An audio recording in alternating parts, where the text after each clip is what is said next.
it's going to be a multi-year process that we've got to embark on. My hope is that Democrats and Republicans working together are going to be able to find a long-term financing mechanism, and that we start investing not just in highways but also in mass, and especially along the eastern corridor, and say where I'm from, Chicago, where you've got Chicago, Detroit, Cleveland, St. Louis, Indianapolis. You've got all these cities that are pretty close by. They're half-hour, 45-minute flight, but if you had a high-speed rail system, a lot of people would end up using the rail system instead of flying. It'd be more convenient for a lot of folks, and you wouldn't have to take off your shoes. It would be good for businesses, because if we're building infrastructure, that means companies like Dave potentially have new sources of business.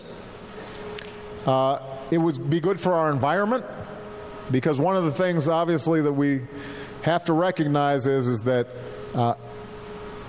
no matter what we do, oil prices are going to be going up over the long term.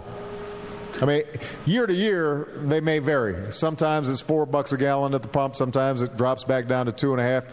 You're not always clear what's going on. But the long-term trend is up, just because countries like China, they're starting to buy cars, and countries like India are starting to buy cars. And so the demand on petroleum and fossil fuels are going to be greater and greater.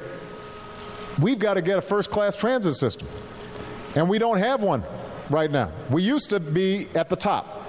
Now you've got China, they're building multiple high-speed rail lines all across the country, leaving us behind. But it's not just transit, it's our ports, our airports, our sewer systems, our water systems. We're going to have to figure out how do we make those kinds of long-term investments, but do so in a way that doesn't increase our deficit. And that's going to be a challenge, but I think it's going to be a priority. Good question.